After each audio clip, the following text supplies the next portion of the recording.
Hi guys! Welcome back to my channel. For today's video ay magluluto ako ng isa sa binabaon ni Ali sa school. Potato croquette with cheese. Yan. Pakuluan muna natin yung potato. Yan. So, hintayin lang natin siyang lumambot. Yung malambot kasi iaano natin yan. Mash. Parang mashed potato.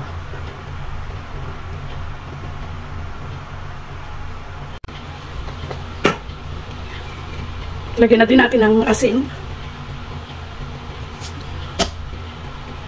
Yan, hintayin lang natin siyang kumulo. Yan, tingnan natin kung ready na. Yan, malambot na siya, ready na siya. So, aking sasalain na lang. Salain natin. Mainit. Yan, nag-moist na ang aking cellphone. Nag-moist na siya. Wait. Yan. Then, ilagay muna natin dito para lumamig. Yan. So, hintayin ko lang siyang lumamig. Balikan natin after maybe 10 minutes. Yan guys, malamig na ang ating potato. Ngayon ay nanay. Ay imamash naman natin. Mashed potato. Lagyan natin ng garlic powder. May asin na yan kanina nung inilaga ko. So, atin yung i-mash. Wala kasi kami pang durog ng ganito. So, tinidor na lang yung gagamitin ko. Kailangan to durog na durog. Mash nga eh. Mash. Pero pwede naman natin tingin kamay. Naka-gloves naman ako. Mas madali. Mas nakahawakan ko pa kung may buo pa.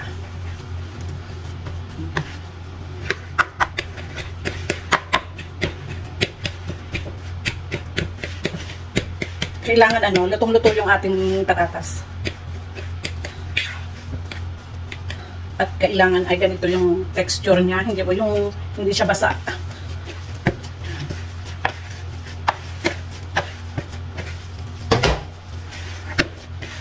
So, yan, na siya. Ready na. Ngayon ay set aside natin. Bali, ang gagamitin kong cheese dito ay mozzarella cheese. Ito. Kasi makulit. Ito yung binabaon ni Alice sa school. Ito lang yung pinakain na din. I don't like cheese. So, set aside muna.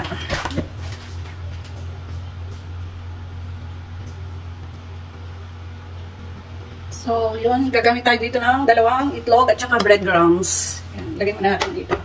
2 itlog. 2 lang siguro.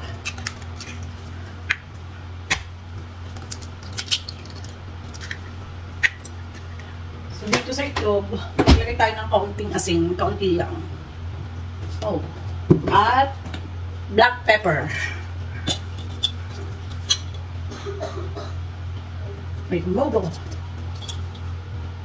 Then, mix natin. Mekos lang. Mekos hanggang sa maghiwa-hiwala yung kanina.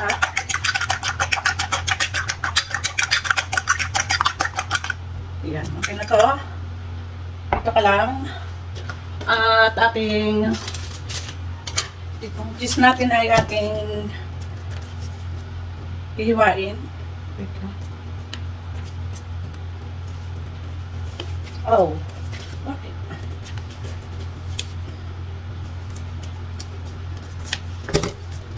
Ayan. Cheese to. Mozzarella cheese.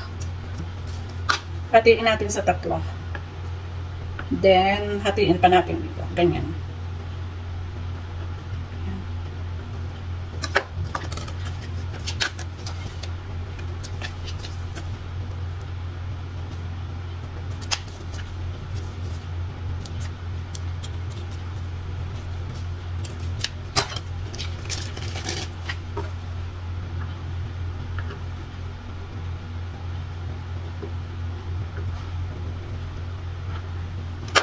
Ito lang muna ang ating mamaya na natin ito hanggang sumobra.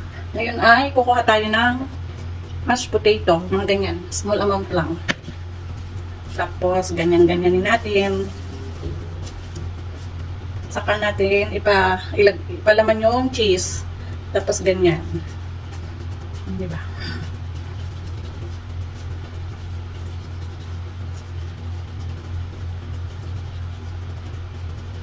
So, ganyan magiging itsura niya. Then, ididip natin sa itlog. Yan. Cornel.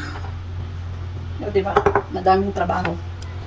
Tapos, ilagay natin sa breadcrumbs. Yan. So, ganun-ganun ulit natin para dumikit yung breadcrumbs.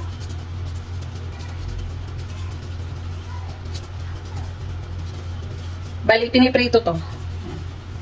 Ganyan lang. Ayan. So,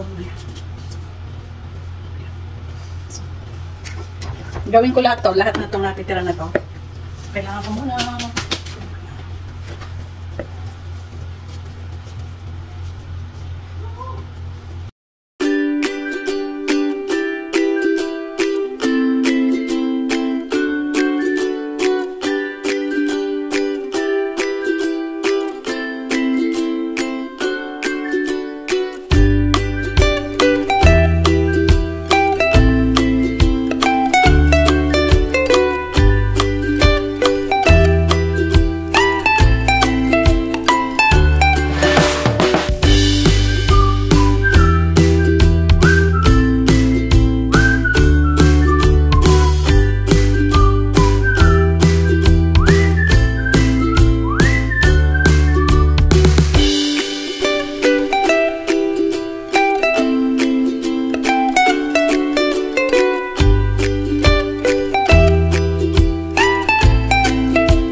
Yan, tapos na siya. Ngayon ay ididip ko na lahat sa itlog, then sa breadcrumbs.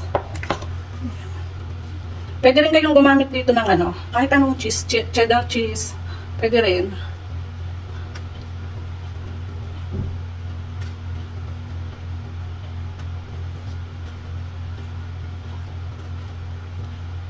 Pwede rin itong palamanan ng ano, giniling beef. Pero lulutuin mo na yung giniling, titimplahan. So, ganun din ang ano, proseso ng pag ano, ilalagay, igaganyan sa itlog tapos breadcrumb. Yung instead na cheese, ang ilalagay ay ano, beef. Pwede siya.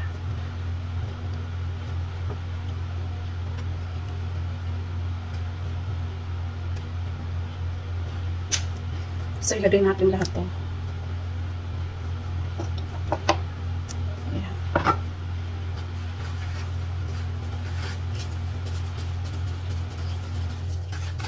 Kailangan medyo matagal na ginaganyan to. Ayan, para medyo tumigas. Ano yun? Kailangan ni masi-masi na ganyan. Ayan. Para tumigas siya. Kasi para pag pinarito ay hindi siya sasabog. Hindi siya puputok.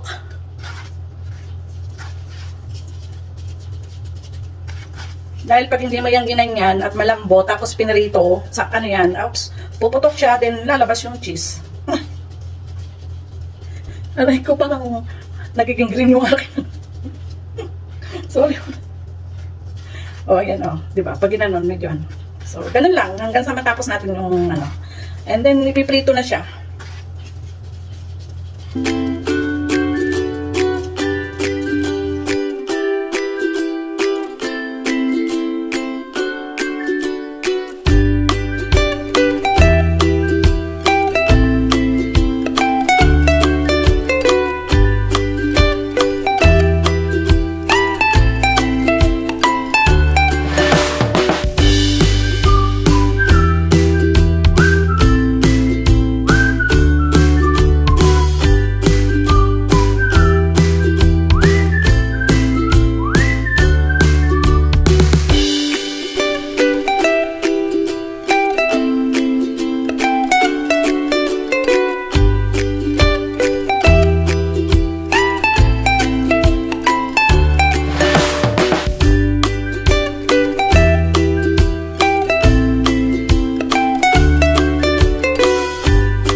Ready to fry.